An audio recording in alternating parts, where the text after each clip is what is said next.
The abandoned church had no door anymore, just a gaping mouth that swallowed the wind and dust of the Arizona desert.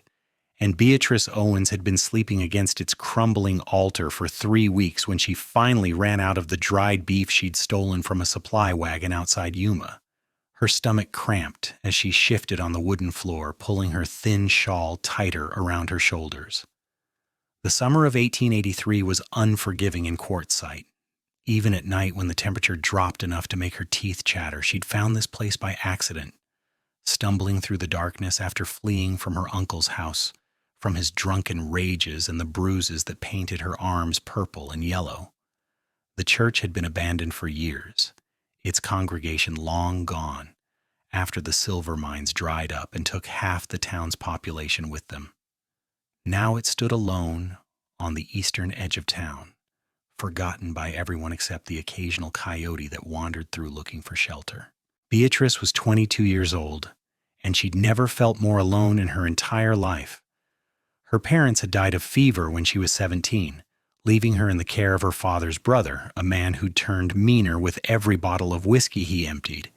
She'd tried to make it work, tried to keep the house clean and the meals hot, tried to stay out of his way when the drink made his eyes go cold and distant. But 3 weeks ago, he'd come home angrier than usual. And when he'd raised his fist, something inside her had finally broken. She'd run, taking only what she could carry, and she hadn't looked back. The problem was that she had nowhere to go. Quartzsite was a small town, and everyone knew everyone else's business. Her uncle had told people she was simple-minded, unreliable, prone to telling lies. No one would hire her, and no one would rent her a room. She'd tried the boarding house first, but Mrs. Henderson had turned her away with a sympathetic look that didn't reach her eyes. The general store owner had done the same.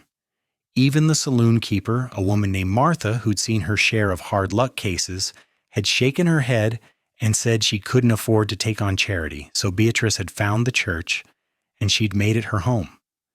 She slept on the floor, washed in the creek that ran behind the building, and tried to make herself invisible during the day. She'd been surviving on what little food she could find or steal, but now even that was gone. Her hands trembled as she pressed them against her empty stomach, trying to quiet the gnawing hunger that kept her awake at night. The sun was just beginning to rise when she heard the horse. Beatrice froze, her heart hammering against her ribs. She'd been so careful, always leaving before dawn and returning after dark, making sure no one saw her coming or going. But the sound of hoofbeats was unmistakable, growing louder as they approached the church. She scrambled to her feet, gathering her few possessions into the flour sack that served as her only luggage. Maybe she could slip out the back before whoever it was came inside, but she was too slow. A shadow fell across the doorway, blocking the early morning light. Beatrice pressed herself against the wall, hardly daring to breathe.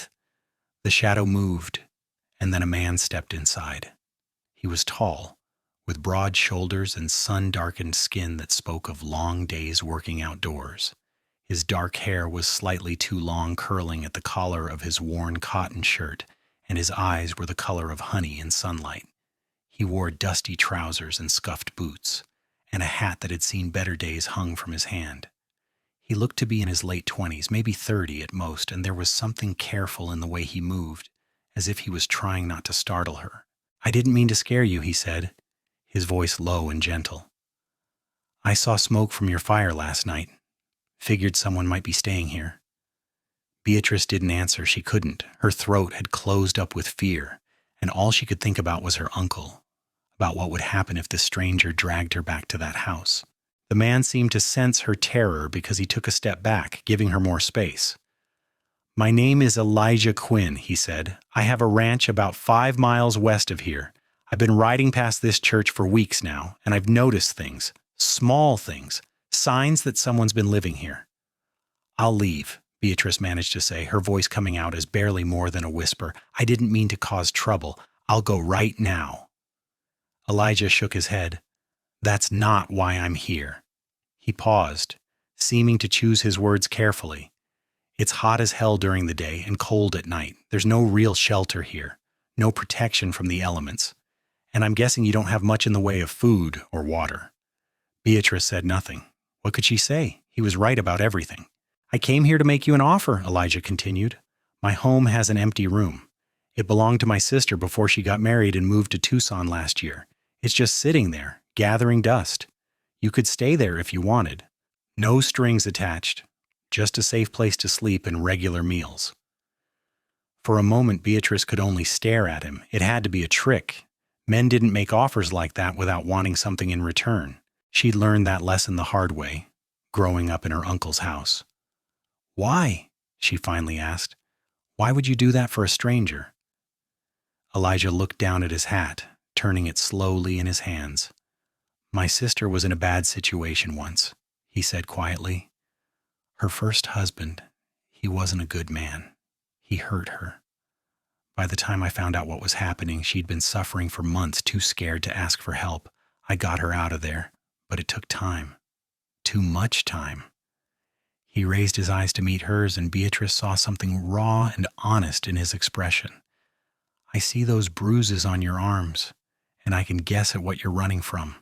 I'm not asking you to tell me anything you don't want to tell me. I'm just offering you a room and some food until you figure out your next step." Beatrice's first instinct was to refuse. She'd learned not to trust easily, not to accept help that might come with hidden costs. But she was so tired and so hungry, and the thought of spending another night on the hard church floor made her want to cry. "I don't have any money," she said. "I can't pay you rent." "I'm not asking for rent," Elijah replied. "But if you want to earn your keep, I could use help around the ranch. My housekeeper, Mrs. Garcia, she's getting older. She could use an extra pair of hands with the cooking and cleaning. And if you're good with horses, I've got a dozen that need tending. But that's up to you. The room is yours either way." It was the most generous offer anyone had made to Beatrice in years, maybe in her entire life. She wanted to believe it was real, wanted to trust the kindness she saw in this stranger's eyes. But trust was a luxury she'd learned to live without. "How do I know you're telling the truth?" she asked, hating the way her voice shook. "How do I know you're not going to hurt me?" Elijah didn't look offended by the question. Instead, he nodded as if he'd expected it. "You don't," he said simply. "You don't know anything about me, and I'm asking you to take a leap of faith. All I can tell you is that I give you my word as a man that I won't harm you. You'll have your own room with a lock on the door. Mrs. Garcia lives on the property too, so you won't be alone with me. And if at any point you feel unsafe or uncomfortable, you can leave. I won't stop you." Beatrice bit her lip, trying to think through the fog of hunger and exhaustion. Every practical bone in her body was screaming at her to be cautious, to refuse, to keep running until she found somewhere safer. But there was something about Elijah Quinn that made her want to take the risk. Maybe it was the gentleness in his voice, or the way he'd stepped back to give her space, or the story about his sister that had made his jaw tighten with old anger. Maybe it was just that she was out of options. "Okay," she said finally, "I'll come with you, but just for a little while until I can find something else." Elijah's face relaxed into a smile, and Beatrice realized it transformed his whole appearance. He went from serious and careful to warm and open, and something in her chest tightened at the sight. "That's all I'm asking, E," he said. "Just give it a chance. Now, do you have belongings you need to gather?" Beatrice held up her flour sack with a bitter laugh. "This is everything I own." Something flickered in Elijah's eyes, something that might have been sadness or anger on her behalf, but he didn't comment on it. Instead, he gestured toward the door. "My horse is outside. It's about an hour's ride to the ranch. Are you up for that, or would you rather I bring a wagon?" "I can ride," Beatrice said, though in truth she hadn't been on a horse in years, but she didn't want to be any more trouble than she already was. They walked outside together, and Beatrice blinked against the bright morning sun. Elijah's horse was a beautiful chestnut gelding with kind eyes and a white blaze down its face. Elijah swung himself into the saddle with easy grace, then extended his hand down to Beatrice. She hesitated for only a moment before taking it, feeling the calloused strength of his palm as he pulled her up behind him. "Hold on," he said, and Beatrice wrapped her arms around his waist, trying not to think about how strange it felt to be this close to a man, to feel the solid warmth of him through the thin fabric of his shirt. Elijah clicked his tongue, and the horse started forward at an easy walk. They rode in silence for a while, leaving the abandoned church and the edge of town behind. The desert stretched out around them, vast and empty, dotted with saguaro cacti and creosote bushes. The sun climbed higher, and the temperature rose steadily. Beatrice could feel sweat beginning to trickle down her back, but she didn't complain. She was too busy trying to process everything that had just happened. "What's your name?" Elijah asked after a while, breaking the silence. "I realized I never asked." "Beatrice," she said, "Beatrice Owens." "It's nice to meet you, Beatrice." There was no mockery in his tone, no suggestion that the formality was ridiculous given their circumstances. "Do people call you Beatrice, or do you have a nickname?" "Just Beatrice," she said. Her mother had sometimes called her Bee, but that had died with her. Her uncle had never called her anything but girl, and usually in a tone that made it sound like an insult. "Beatrice it is then," Elijah said. They rode on, and gradually Beatrice began to relax. The rhythm of the horse's gait was soothing, and the landscape had a harsh beauty that she'd never taken the time to appreciate before. She'd spent so long just trying to survive that she'd forgotten to look at the world around her. "Tell me about the ranch," she said, more to fill the silence than because she really wanted to know. But as Elijah began to talk, she found herself genuinely interested. "It's not a big operation," he explained. "About 200 acres, mostly grazing land for cattle. I've got about 50 head right now, plus the horses I mentioned. My father started it back in the 60s when this area was still pretty wild. He died 5 years ago, left it to me and my sister. When she got married, I bought out her share so she and her husband could start fresh in Tucson." "That must be lonely," Beatrice said without thinking, then immediately wished she could take the words back. It wasn't her place to comment on his life. But Elijah didn't seem offended. "Sometimes," he admitted, "but I like the work and I like the land. There's something satisfying about building something with your own hands, about watching the herd grow year by year. And I've got good neighbors. The Johnsons have the spread to the north, and they've got 3 boys who are always willing to help during roundup. And Mrs. Garcia, she's been with the family since before I was born. She's more like a grandmother than an employee." "She won't mind me showing up out of nowhere?" Beatrice asked, suddenly worried. She didn't want to cause problems for Elijah with his staff. "She'll probably try to feed you until you burst," Elijah said with a laugh. "She's always complaining that I don't eat enough, even though I probably eat twice as much as a normal person. Having someone else to fuss over will make her happy." They crested a small rise, and Elijah pointed ahead. "There it is, that's home." Beatrice looked and felt her breath catch. The ranch house was bigger than she'd expected, a sprawling adobe structure with a red tile roof and a wide front porch. There were trees around it, cottonwoods that must have been planted years ago, providing precious shade in the desert heat. Behind the main house, she could see a barn and several smaller outbuildings, and beyond that, fenced pastures where cattle grazed peacefully. It looked solid and permanent and safe, and something in Beatrice's chest ached at the sight of it. As they drew closer, the front door of the house opened and a woman stepped out onto the porch.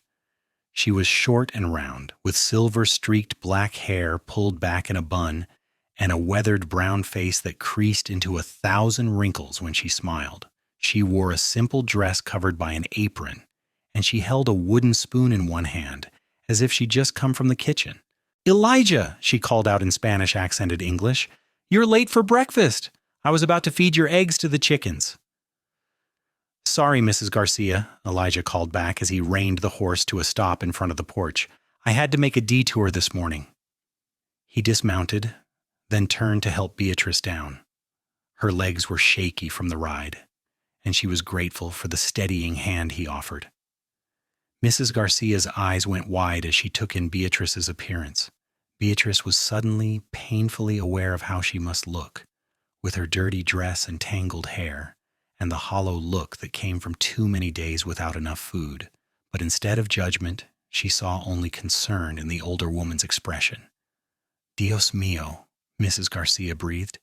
Elijah, who is this? This is Beatrice Owens, Elijah said. She's going to be staying with us for a while. She'll be taking Mary's old room. Mrs. Garcia didn't ask questions. She simply nodded and bustled down the porch steps, taking Beatrice by the arm with gentle but firm hands. You look half-starved, mija.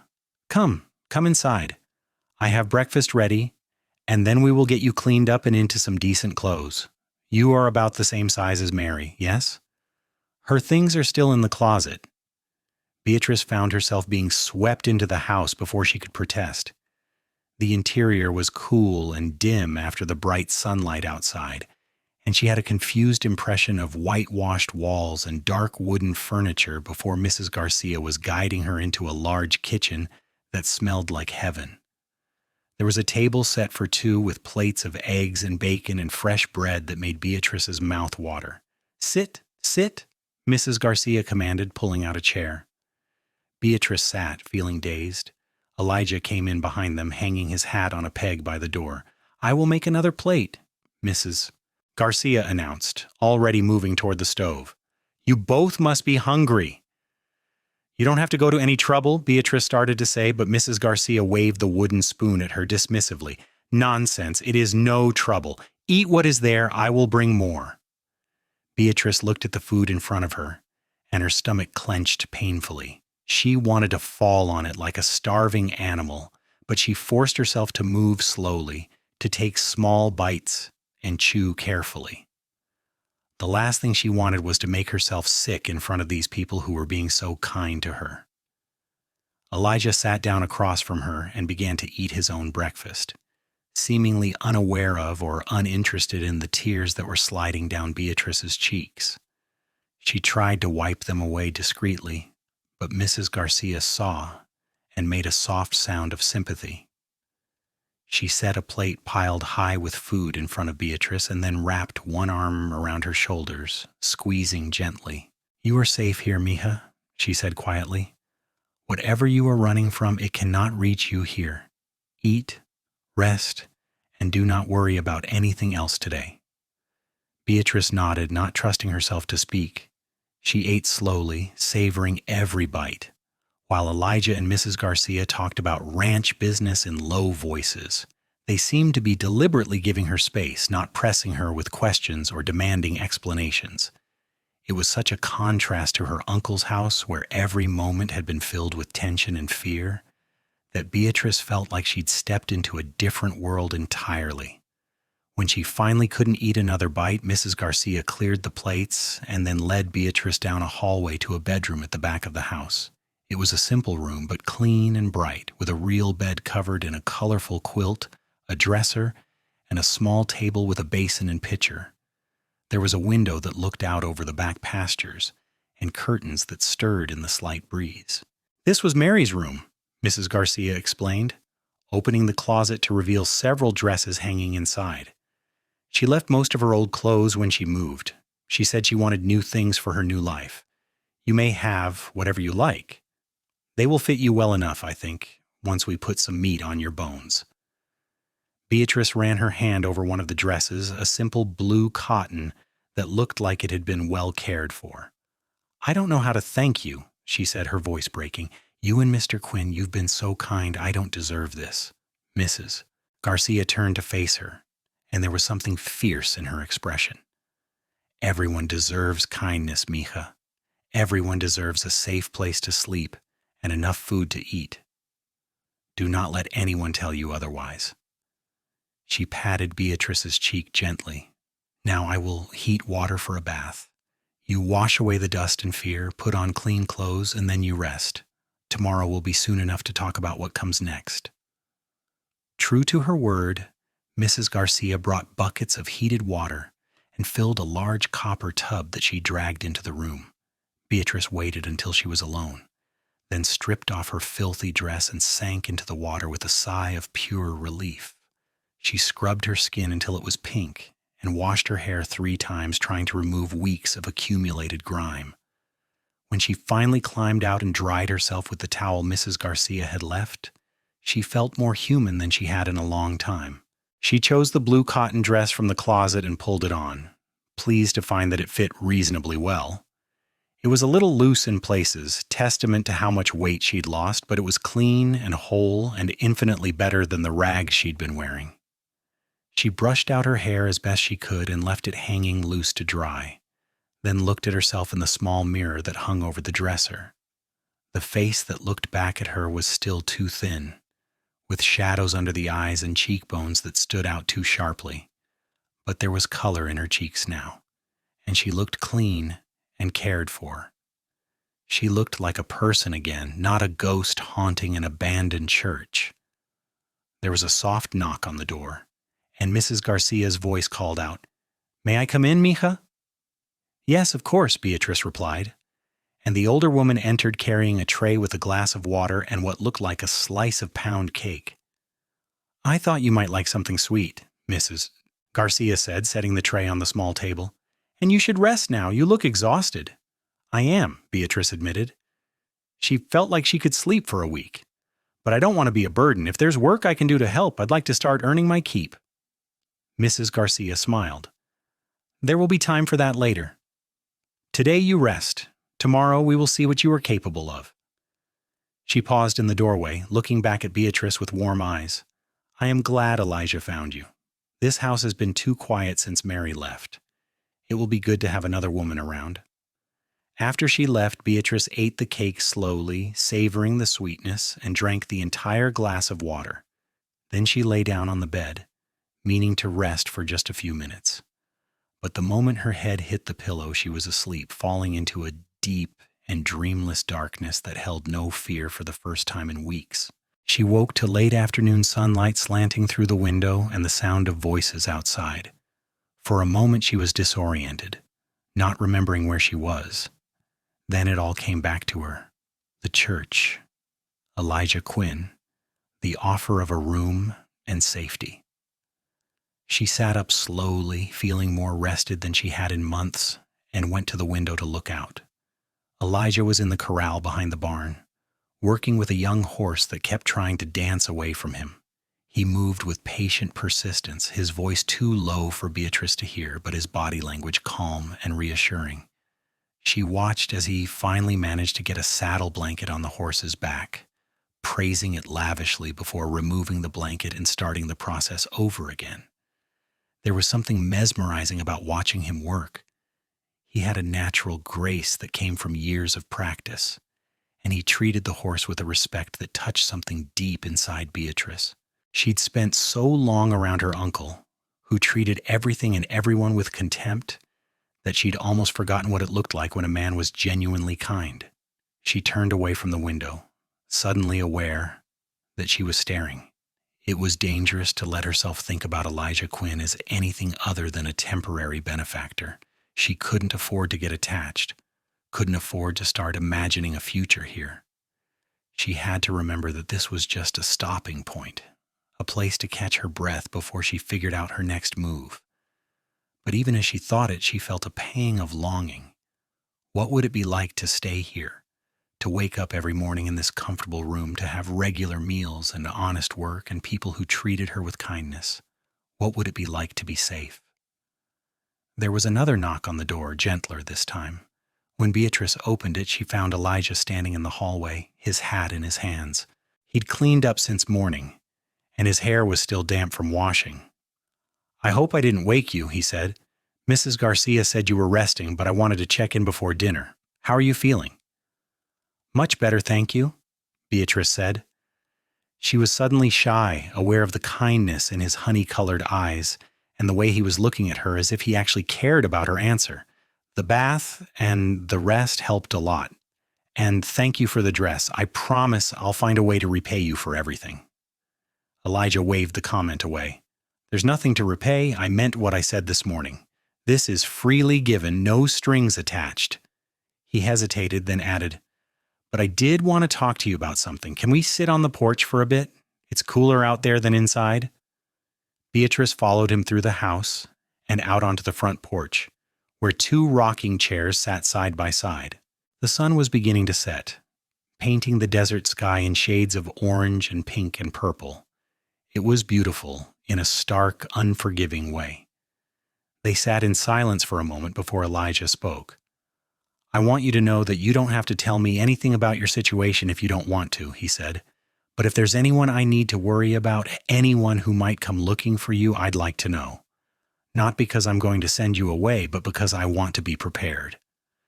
Beatrice's first instinct was to deflect, to insist that everything was fine.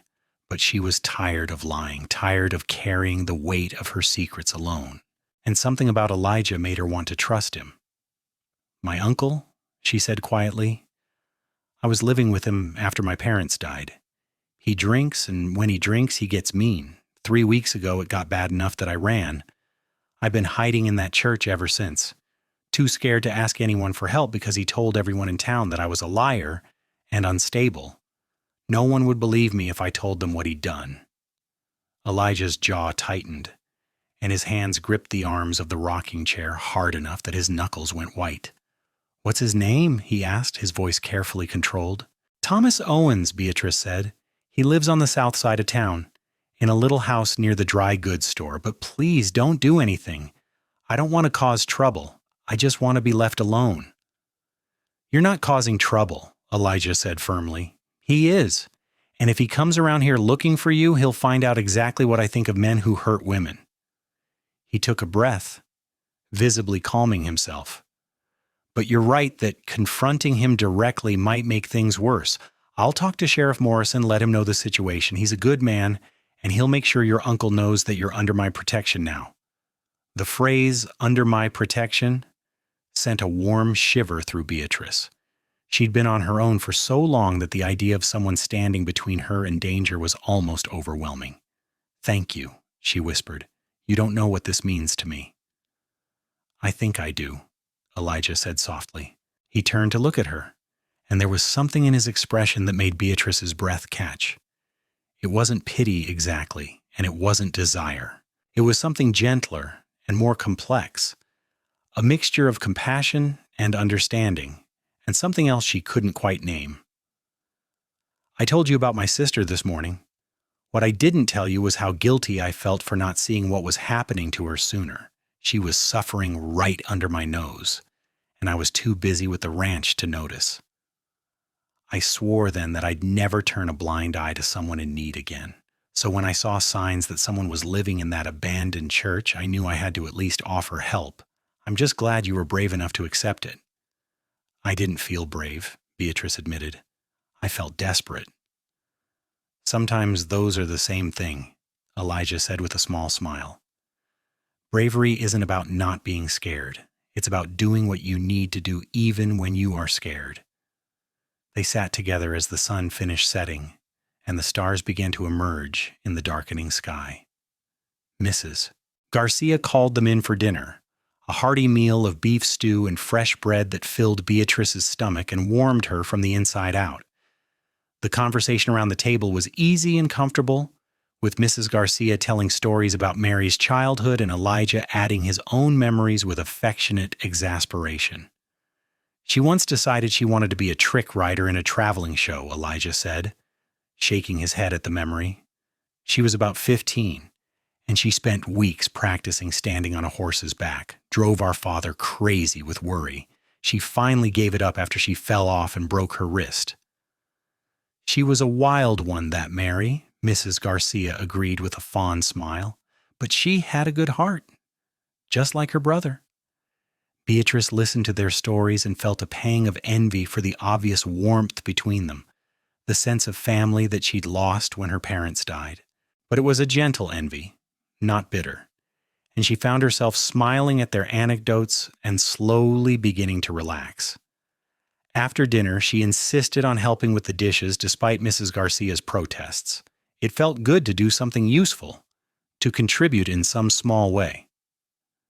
Elijah disappeared outside to check on the animals one last time, and Mrs. Garcia worked beside Beatrice in comfortable silence, only speaking to direct her where things should be put away.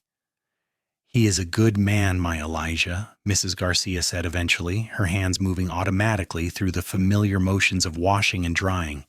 "His father raised him to be honest and hard-working and kind. He deserves someone who will appreciate those qualities." Beatrice felt her cheeks warm.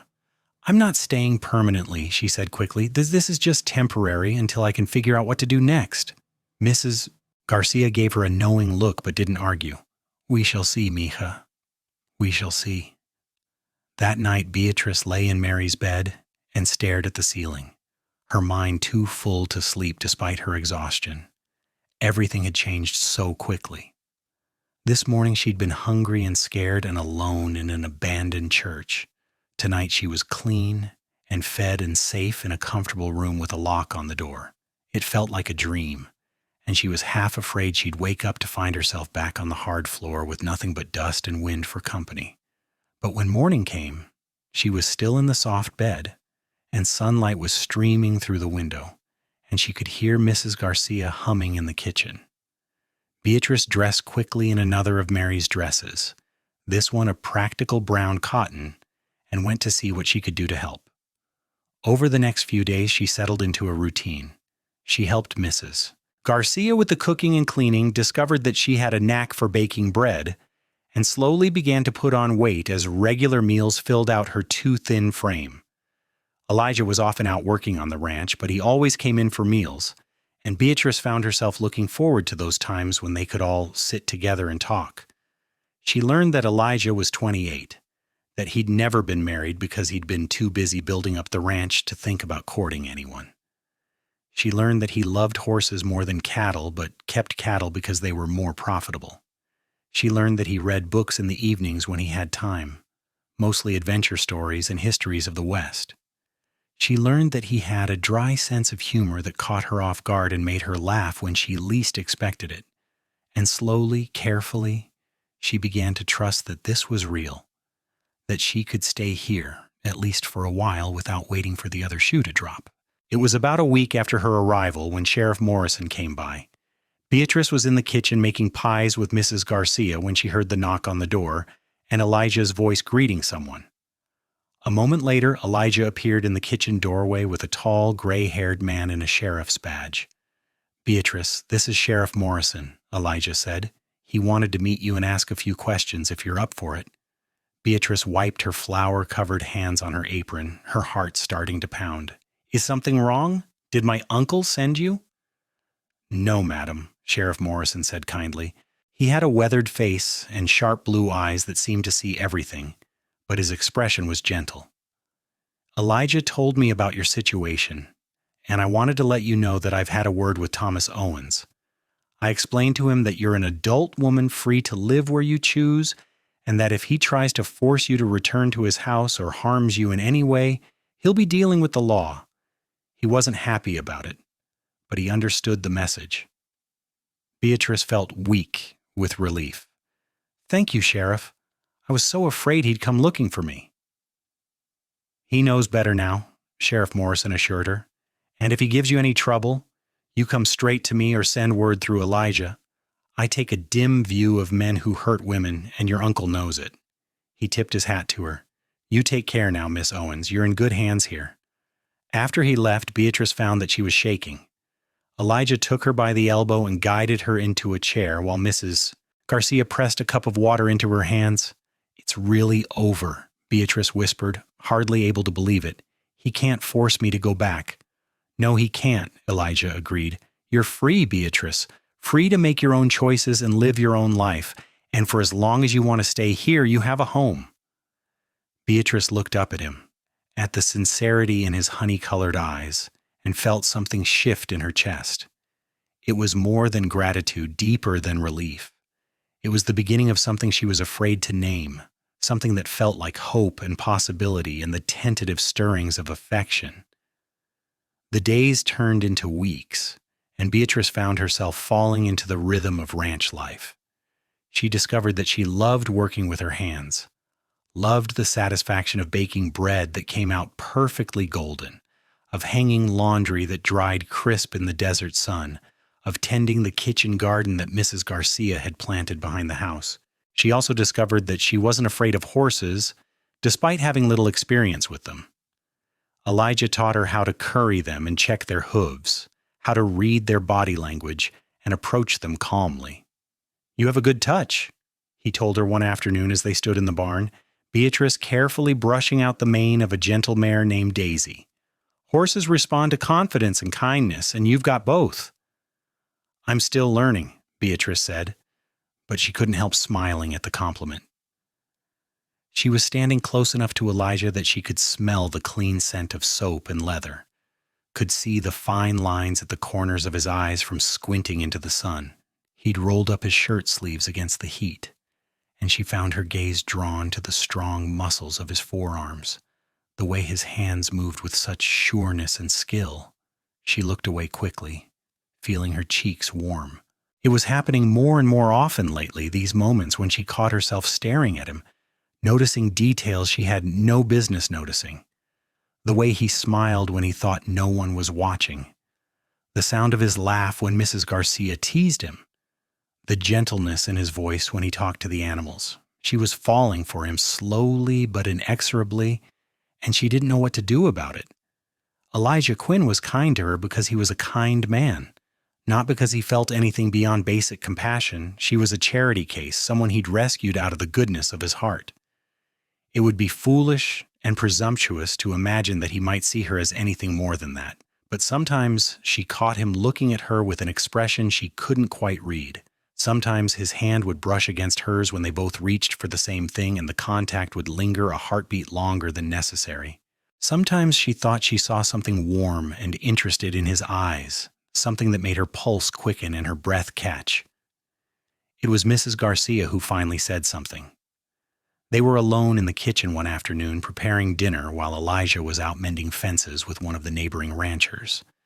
Beatrice was peeling potatoes, her mind wandering as it often did these days to thoughts of Elijah, when Mrs. Garcia's voice cut through her reverie. "You care for him, yes?" Beatrice nearly dropped the potato she was holding. "What? I don't know what you mean." Mrs. Garcia gave her a look that said she wasn't fooled for a moment. "I have eyes, mija. I see the way you look at him when you think no one is watching, and I see the way he looks at you." "He doesn't look at me any particular way, Kier," Beatrice protested, but her heart was beating too fast. "He's just being kind." "He is kind, Mrs. Garcia agreed. "But there is kind, and then there is how a man looks at a woman he is beginning to fall in love with. These are not the same thing." Beatrice set down the potato and the knife, her hands trembling slightly. "I can't let myself think that way," she said quietly. "He gave me a home when I had nowhere to go.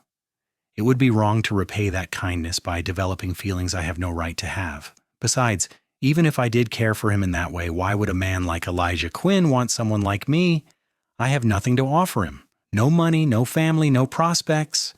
I'm just a burden he took on out of the goodness of his heart." Mrs. Garcia made a dismissive sound and came around the table to take Beatrice's hands in her own. "You listen to me, mija. You are not a burden. You are a strong, kind, hard-working young woman who has survived things that would break lesser people. You help me every day without complaint. You work harder than many men I have known. You make this house brighter just by being in it. Any man would be lucky to have you, and Elijah knows it." "You're biased," Beatrice said, but her eyes were filling with tears. "You're kind to me because Elijah asked you to be." "I am kind to you because you deserve kindness," Mrs. Garcia said firmly, "and because I can see that you have a good heart. Now I will tell you something, and you must promise not to repeat it, yes?" Beatrice nodded, wiping at her eyes. "Elijah asked me last week what I thought of you," Mrs. Garcia said, her voice dropping to a conspiratorial whisper. "He wanted to know if I thought you were happy here, if you seemed comfortable. And then he asked me if I thought you might consider staying permanently, not just as a guest, but as part of the family. He is thinking of courting you, Mija, but he is afraid of frightening you away or making you feel obligated because of what he has done for you. He is a good man, but he is also a cautious one, especially when it comes to matters of the heart." Beatrice's mind was reeling. "He said that? Really?" "Really," Mrs. Garcia confirmed. "So if you care for him, you should let him know. Men can be very foolish sometimes. They need encouragement, or they will never take the leap." For the rest of the afternoon, Beatrice's thoughts were in turmoil. Could it be true? Could Elijah actually have feelings for her? The idea seemed too wonderful to believe, but Mrs. Garcia had no reason to lie. And now that the possibility had been raised, Beatrice found herself replaying every interaction they'd had, looking for signs she might have missed. That evening, Elijah came home dusty and tired from a long day's work. He washed up at the pump outside and came in for dinner, his hair still damp and curling slightly at the ends. Beatrice served the meal she and Mrs. Garcia had prepared, trying not to stare at him across the table, trying not to imagine what it might be like if Mrs. Garcia was right. After dinner, Elijah asked Beatrice if she'd like to take a walk with him. "I want to show you something, Aurora," he said, "if you're not too tired." "I'd like that," Beatrice said, her heart jumping into her throat. She followed him outside and they walked together through the gathering dusk, not touching but so close that she could feel the warmth radiating from his body. He led her to a spot on a small rise behind the house, where you could see for miles in every direction. The desert was painted in shades of purple and gold as the sun sank toward the horizon, and the air was finally beginning to cool after the heat of the day. "This is my favorite place on the whole ranch," Elijah said quietly. "I come here sometimes when I need to think or when I'm feeling overwhelmed by everything. There's something about the space and the silence that helps me put things in perspective." "It's beautiful," Beatrice said, and she meant it. The vastness of the landscape was no longer frightening to her. Instead, it felt full of possibility, like anything could happen under that enormous sky. They stood in silence for a moment, and then Elijah turned to face her. "Beatrice, I need to tell you something," he said, his voice rough with emotion, "and I hope it won't make things awkward between us or make you feel uncomfortable." Beatrice's pulse was racing. "What is it?" Elijah took a breath, and she watched the way his chest rose and fell, the way he seemed to be gathering his courage. "When I found you in that church, I was just trying to help someone in need. That's all it was supposed to be, a safe place for you to stay until you got back on your feet. But somewhere along the way, it became something more for me.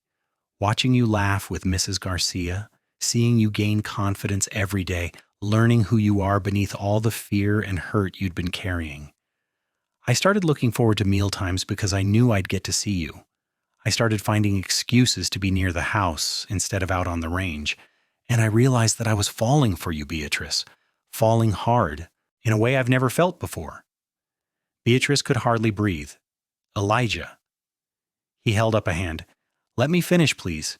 I know the circumstances of how we met aren't ideal. I know you might feel obligated to me because I gave you a place to stay, but I need you to know that there's no obligation. If you don't feel the same way, we can just forget I said anything, and you can stay here as long as you want with no pressure or awkwardness. But if there's any chance, any possibility that you might feel even a fraction of what I feel for you, I'd like permission to court you properly, to take you into town for dinner, to go on walks together to see if what I think is growing between us is real." Beatrice felt like her heart was going to burst out of her chest. "You don't have to ask for permission," she said, her voice shaking, "because I feel it too. I've been trying not to, trying to convince myself that it was just gratitude or relief or some other emotion that made sense given the circumstances. But it's not. It's more than that. You make me feel safe, yes, but you also make me feel seen, like I'm a person who matters, who has value beyond what I can do for others. You make me laugh, and you make me want to be braver than I am. I think I've been falling for you since that first morning in the church when you offered me kindness instead of judgment." The smile that broke across Elijah's face was like the sun coming out from behind clouds. He reached out slowly, giving her time to pull away if she wanted to, and cupped her face in his hands. His palms were warm and calloused, and Beatrice leaned into the touch, her eyes fluttering closed for a moment. "Can I kiss you?" Elijah asked, his voice barely more than a whisper. "Yes," Beatrice breathed, and then his lips were on hers, gentle and questioning at first, then deeper as she responded. It was nothing like the rough, unwanted touches she'd endured from her uncle. This was warmth and sweetness and a promise of something beautiful. This was a kiss that tasted like coming home. When they finally pulled apart, both breathless, Elijah rested his forehead against hers. "I'm going to do this right," he promised.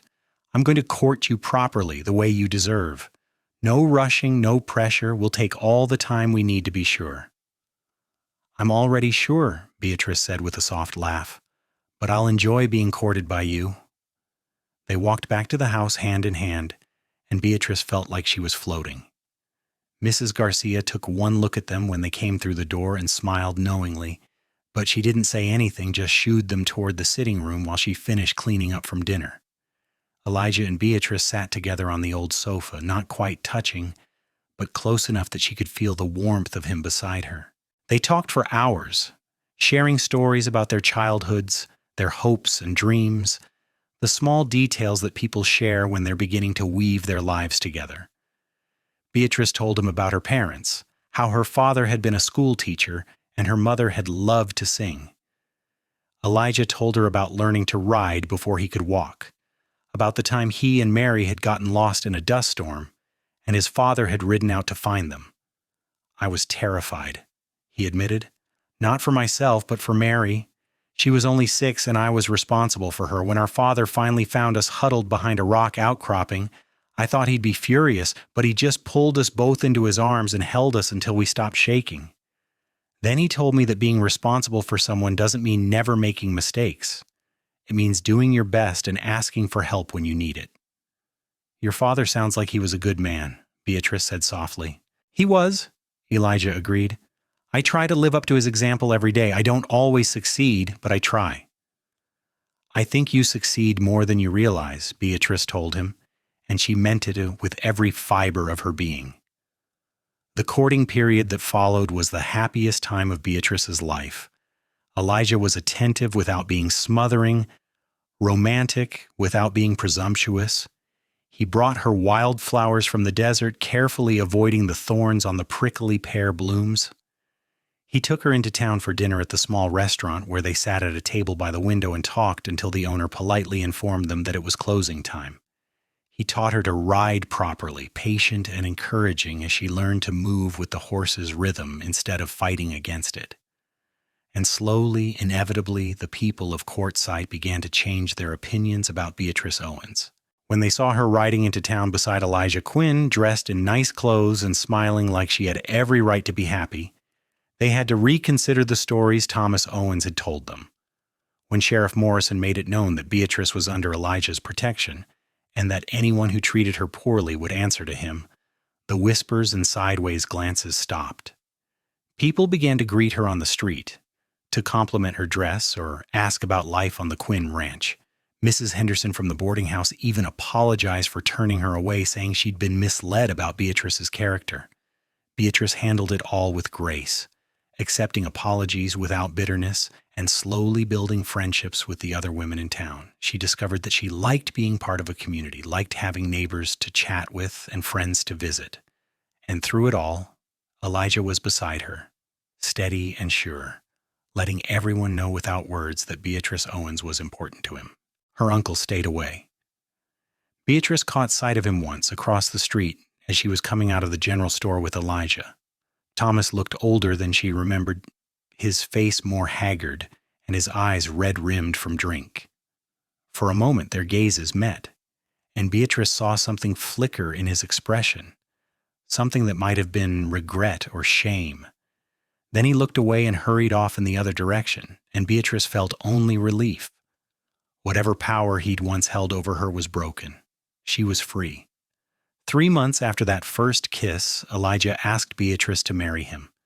They were at their spot on the rise behind the house, watching another spectacular sunset, when he got down on one knee and pulled a small box from his pocket.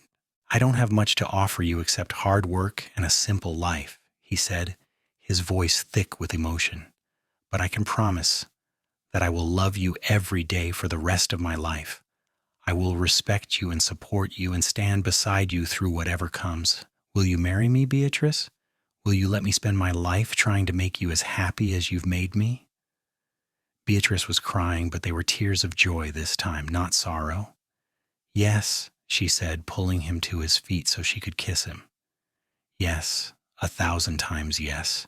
You're everything I never dared to hope for, Elijah Quinn. I would be honored to be your wife." The ring was simple but beautiful, a silver band with a small turquoise stone that matched the Arizona sky. It fit perfectly, and Beatrice stared at it on her finger in wonder, hardly able to believe that this was real, that she was going to marry this wonderful man who'd saved her life in more ways than one. They were married 6 weeks later in the small church in Quartzsite, the one with doors and windows and a congregation that came every Sunday. Beatrice wore a dress that Mrs. Garcia had helped her sew, white cotton with delicate embroidery at the collar and cuffs.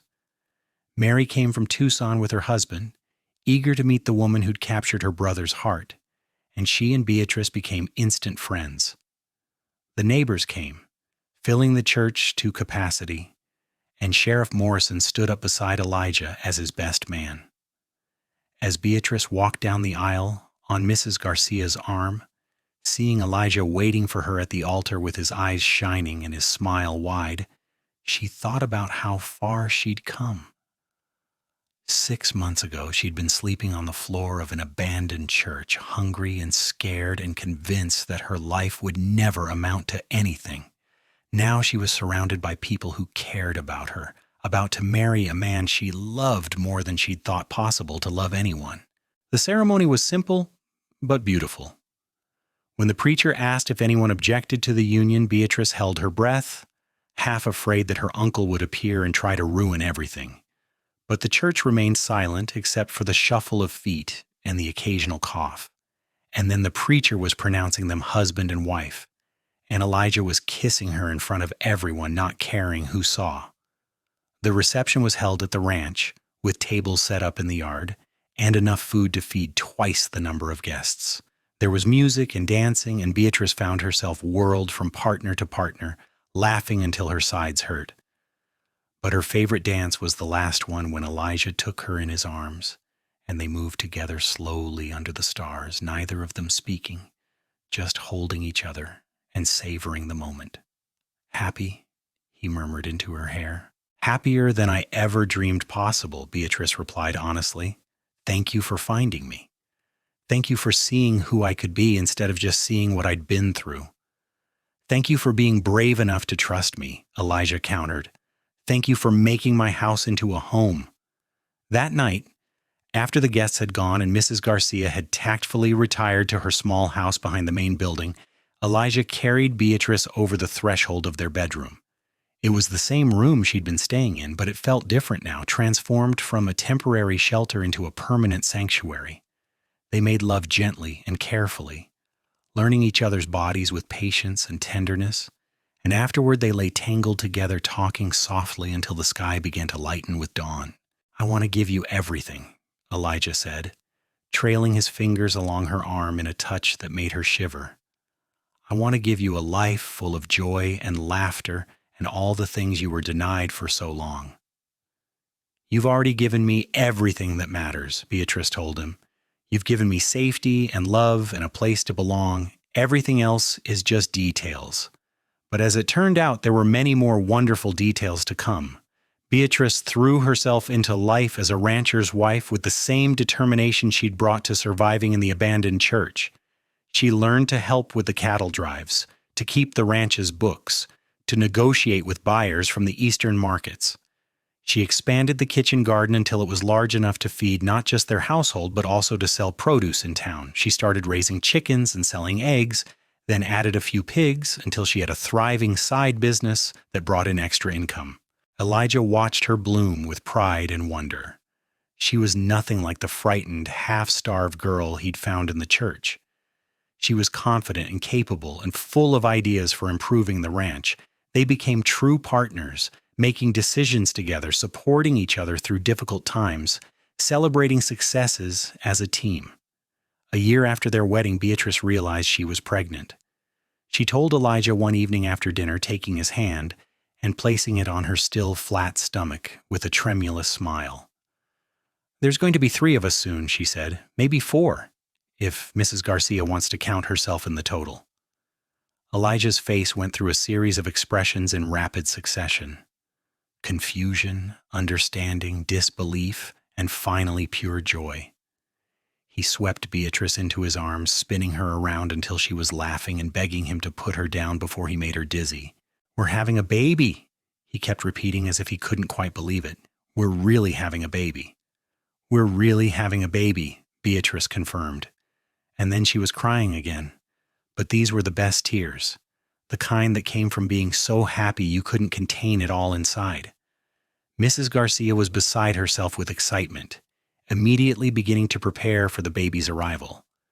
She sewed tiny clothes and knitted blankets, and she told Beatrice stories about when Elijah and Mary had been babies themselves, making them both laugh with tales of Elijah's stubborn refusal to wear shoes until he was 3. The pregnancy was not easy. Beatrice was sick for the first few months, unable to keep much food down, and Elijah hovered over her with worried eyes until she finally shooed him out of the house and told him to go do ranch work before he drove her crazy with his fretting. But as the months passed and her body changed, she found a deep joy in the knowledge that she was creating new life, that she and Elijah were bringing a child into a home full of love. Their son was born on a cool November evening in 1884, arriving after a long and difficult labor that left Beatrice exhausted but triumphant. Elijah was there through all of it, holding her hand and wiping her forehead with a cool cloth, never leaving her side even when the midwife suggested he might want to wait outside. "I'm not going anywhere," he'd said firmly. "She needs me here." And Beatrice had been grateful for his presence, for the anchor of his hand in hers and the sound of his voice encouraging her through the pain. When the baby finally slipped into the world with a lusty cry and the midwife placed him on Beatrice's chest, she looked up at Elijah and saw tears streaming down his face. "He's perfect," Elijah whispered, touching the baby's tiny hand with one finger. "You're perfect. Thank you, Beatrice. Thank you for this gift." They named him James, after Elijah's father, and from the moment he entered the world, he owned their hearts completely. Elijah was a devoted father, changing diapers and walking the floor with James when he cried at night, never complaining about the lack of sleep or the way their lives had been turned upside down. Mrs. Garcia was just as smitten, constantly finding excuses to hold the baby and singing him Spanish lullabies that had been passed down through generations of her family. Beatrice discovered reserves of love she hadn't known she possessed. Every time she looked at her son, she marveled at the tiny miracle they'd created. James had Elijah's honey-colored eyes and her dark hair, and he had a temperament that was curious and alert, always watching everything around him with intense focus. "He's going to be smart like his mother," Elijah declared, watching James track a bird flying past the window with focused attention. "He's going to be kind like his father," Beatrice countered, and they smiled at each other over the baby's head, bound together by the love they shared for this tiny person who changed everything. Life settled into a new rhythm, busier than before, but fuller, richer. The ranch continued to prosper, and Elijah and Beatrice slowly expanded their operation, buying more land and increasing their herd. They hired a couple of young men to help with the work, cowboys who lived in the bunkhouse Elijah built, and who quickly became part of their extended family. Mrs. Garcia's daughter and grandchildren came to visit from Mexico, staying for months at a time, and the house was filled with laughter and activity. 2 years after James was born, Beatrice had a daughter they named Sarah. She was quieter than her brother had been, a calm baby who rarely cried and who seemed content to observe the world with wide, thoughtful eyes. James was fascinated by his baby sister, constantly wanting to help care for her, and Beatrice's heart swelled watching her 2 children together. "Our family is growing," Elijah said one night as they sat on the porch, the children finally asleep inside. "Sometimes I look around at everything we have, and I can hardly believe it's real. I keep thinking I'm going to wake up and find out it was all a dream." "If it is a dream, I don't ever want to wake up," Beatrice replied, leaning her head against his shoulder. "But it's not a dream, Elijah. It's real, and we built it together. You and me, brick by brick, day by day. We took something broken and made it whole." She thought about the girl she'd been, sleeping in an abandoned church, convinced that her life would never be anything but fear and struggle. That girl wouldn't have recognized the woman she'd become, confident and loved, surrounded by family and purpose. Sometimes late at night, when everyone else was asleep, Beatrice would slip out of bed and walk through the quiet house, touching the solid walls and the comfortable furniture, reminding herself that this was real, that she was safe, that she'd finally found the home she'd been searching for all along. The years passed in a blur of activity and joy. James grew into a serious, thoughtful boy who loved books and animals in equal measure. Sarah developed a mischievous streak that kept everyone on their toes, always getting into places she shouldn't be and charming her way out of trouble with a gap-toothed smile. Beatrice and Elijah added a third child, another boy they named Daniel, who had his father's easy laugh and his mother's determination. The ranch continued to thrive.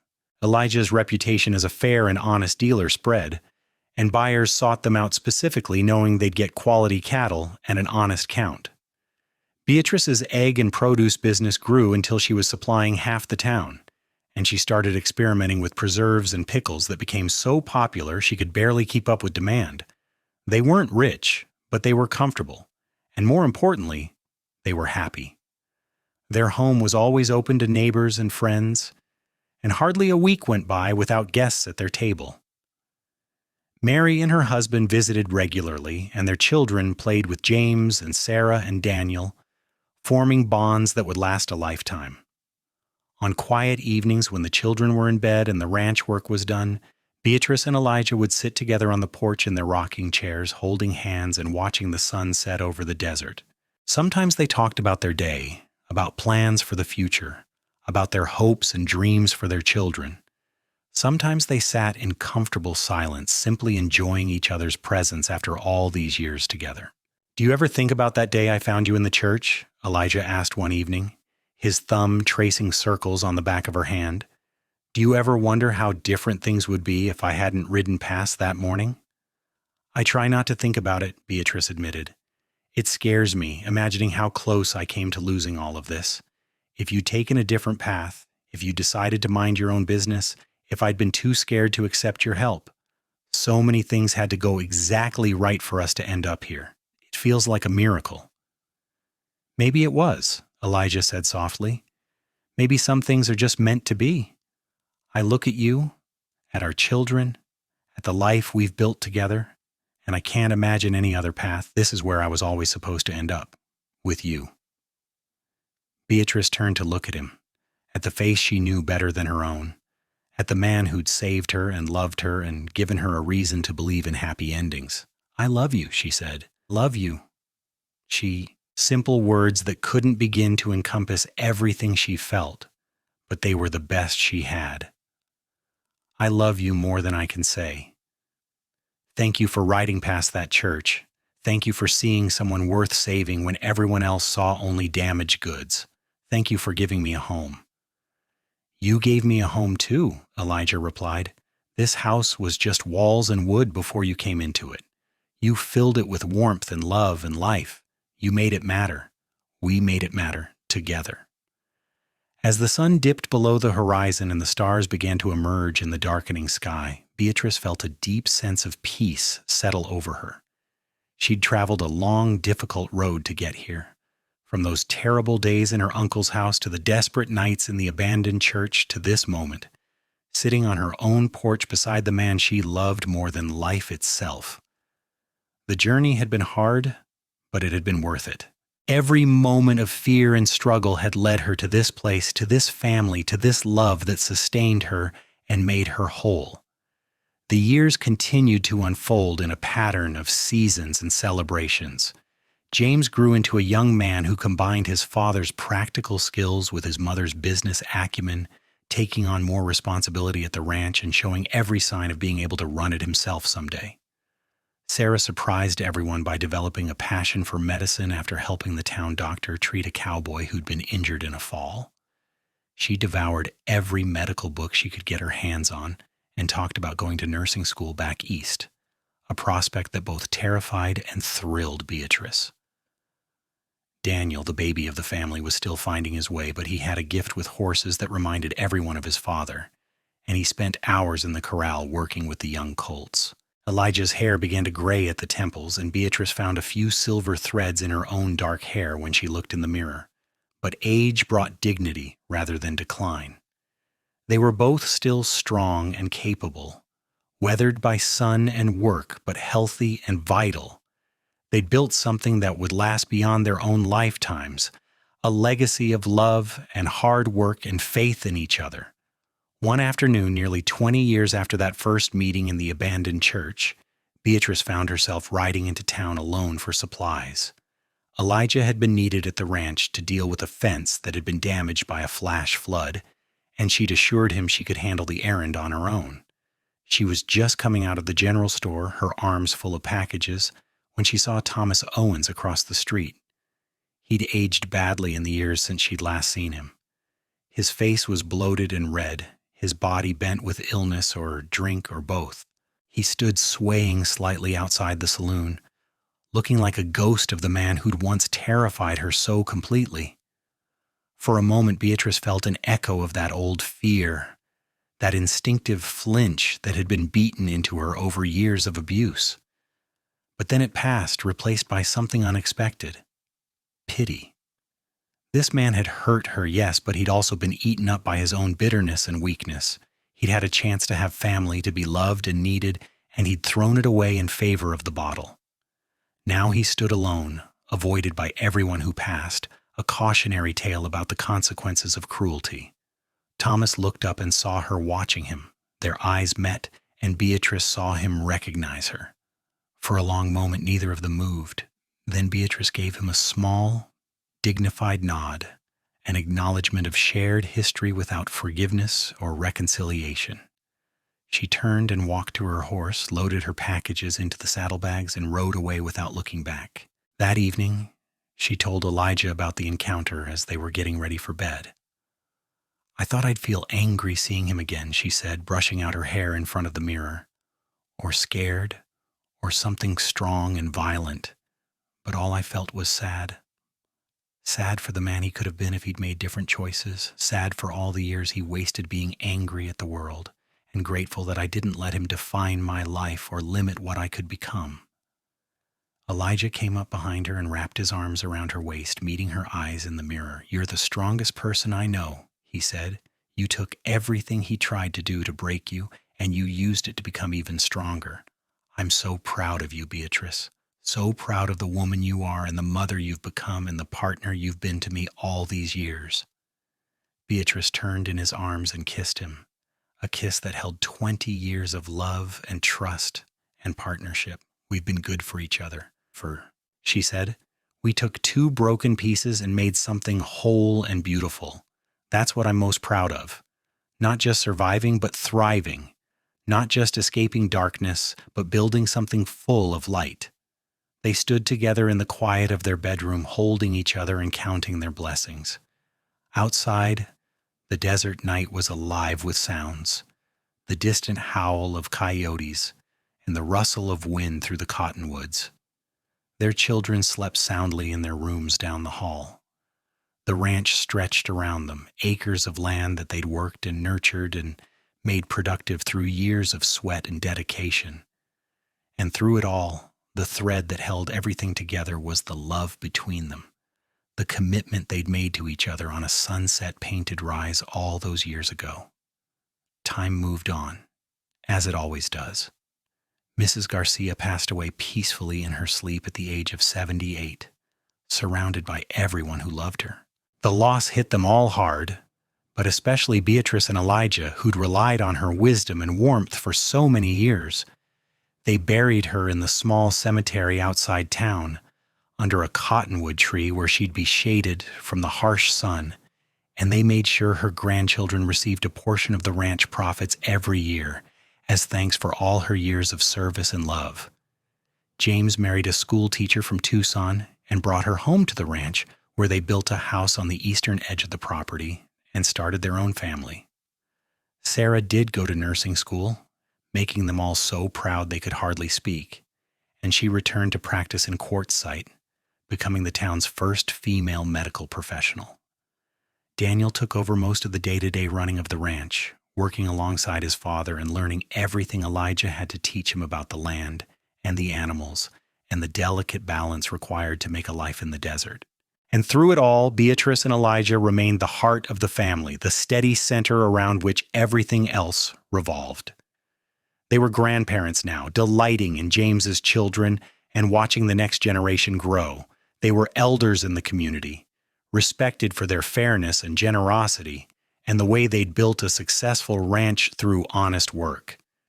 They were partners who still reached for each other's hands in the night, still stole kisses in the kitchen when they thought no one was looking, still sat on the porch in the evenings and watched the sun set over the land they loved. One summer evening when Beatrice was 58 and Elijah was 64, they made the walk to their special spot on the rise behind the house. It was harder for them now than it had been in their youth, their joints stiffer and their steps slower. But they made it to the top and stood looking out over the landscape painted gold and purple by the setting sun. "I've been thinking," Elijah said, his arm around Beatrice's waist, "about that abandoned church where I found you. It's still standing, you know. I ride past it sometimes when I'm checking the east pasture. Maybe we should buy it, fix it up properly, make it into something useful instead of letting it crumble into nothing." Beatrice considered this. "What would we do with it?" "I was thinking we could turn it into a shelter," Elijah said. "A place where women who are in situations like you were can go for help. We could hire someone to run it, make sure there's always food and clean beds and someone to talk to. We could call it a refuge, a safe place for people who need to start over." Tears sprang to Beatrice's eyes. "That's a beautiful idea," she whispered. "Taking the place where I hit my lowest point and turning it into something that helps others. I love it, Elijah. I love it so much." "I thought you might," Elijah said with a smile. "We've been blessed." Beatrice. "More blessed than most people ever dream of being. It seems only right to share some of that blessing with others who need it." They did exactly that. Within a year, the old church had been completely renovated, with proper doors and windows, a new roof, beds and furniture, and a small kitchen. They hired a widow from town named Mrs. Patterson to run it, a kind woman who'd survived her own hardships and understood what it meant to need help. The Owens Quinn Refuge, as it came to be known, helped dozens of women over the years, giving them a safe place to stay and time to figure out their next steps, just as Elijah had once done for Beatrice.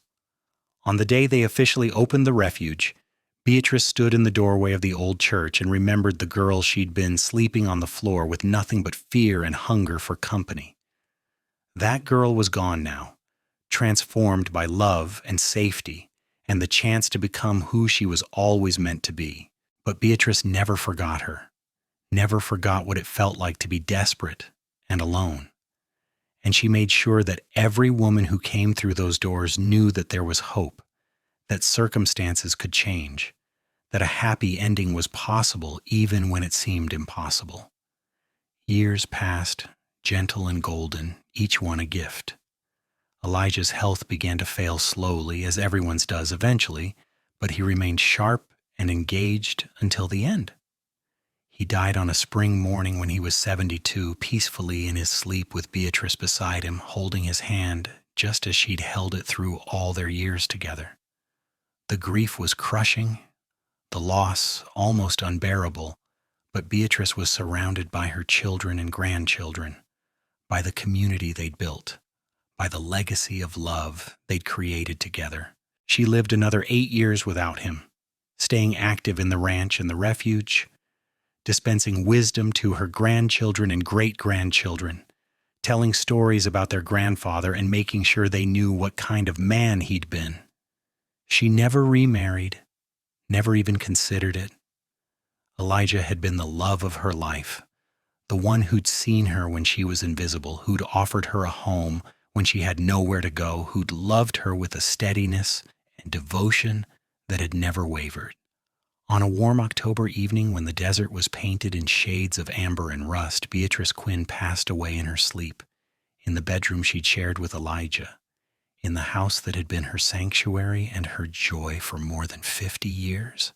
She was 80 years old, and she died knowing that she'd been deeply loved and that she'd loved deeply in return. Her children and grandchildren gathered to mourn her and to celebrate the incredible life she'd lived, the journey from that abandoned church to the heart of a thriving family and community. They buried her beside Elijah in the small cemetery under the cottonwood trees, and on her headstone they carved words that told the story of her life. Beatrice Owens Quinn, beloved wife, mother, and friend. She found refuge and became a refuge for others. She was loved, and she loved well. The ranch continued under Daniel's management, then under his children and grandchildren after him.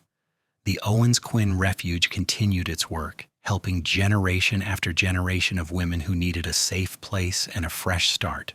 And in the evenings, when the sun set over the Arizona desert and painted the sky in colors too beautiful for words, the family would gather on the porch of the old ranch house and tell stories about Beatrice and Elijah, about the love that had started in an abandoned church and grown into something that changed the world for everyone it touched.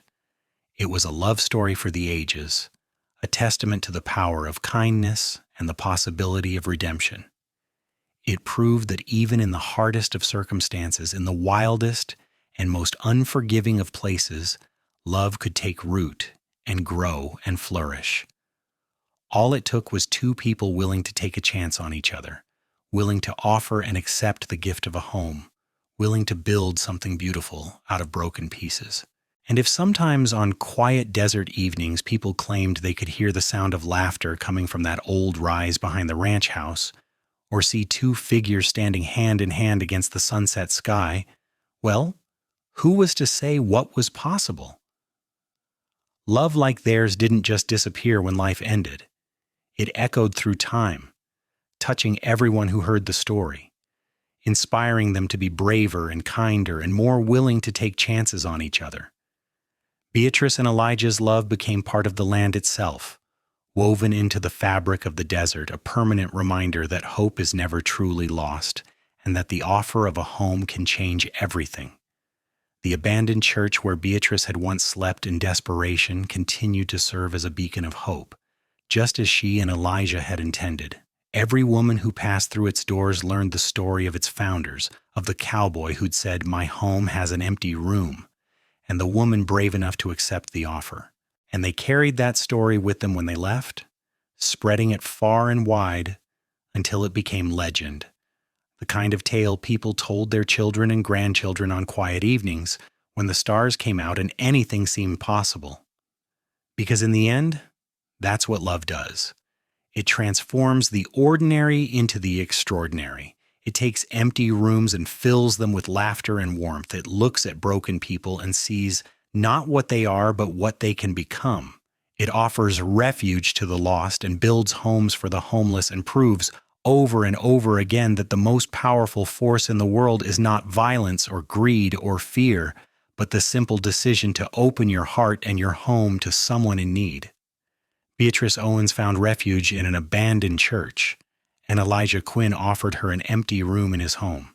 From that simple beginning grew a love that spanned decades, a family that thrived for generations, and a legacy that continued to change lives long after both of them were gone. It was a story worthy of the Wild West, a tale of courage and redemption and the enduring power of love, and it proved that sometimes when you're at your lowest point, all it takes is one person willing to say, "I see you, and you matter, and there's a place for you here," to change everything forever. Their story lived on in the ranch that continued to prosper, in the refuge that continued to help those in need, in the children and grandchildren and great-grandchildren who carried their legacy forward into the future. And most of all, it lived on in the hearts of everyone who heard it and was inspired to be a little braver, a little kinder, a little more willing to offer help to those who needed it most.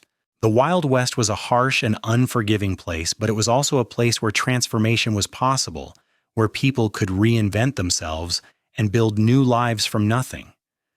Beatrice and Elijah's story was proof of that possibility, a shining example of what could happen when two souls found each other against all odds and chose love over fear, hope over despair, and partnership over isolation. They built a life together that mattered, that meant something, that left the world better than they found it. And in the end, that's all anyone can hope for: to love and be loved, to create something beautiful, to make a difference in the lives of others, and to leave behind a legacy worth remembering. Beatrice and Elijah Quinn did all of that and more, and their story remained an inspiration for everyone who heard it, a reminder that even in the darkest of times, there is always hope, always the possibility of redemption, always the chance for a happy ending if you're brave enough to reach for it.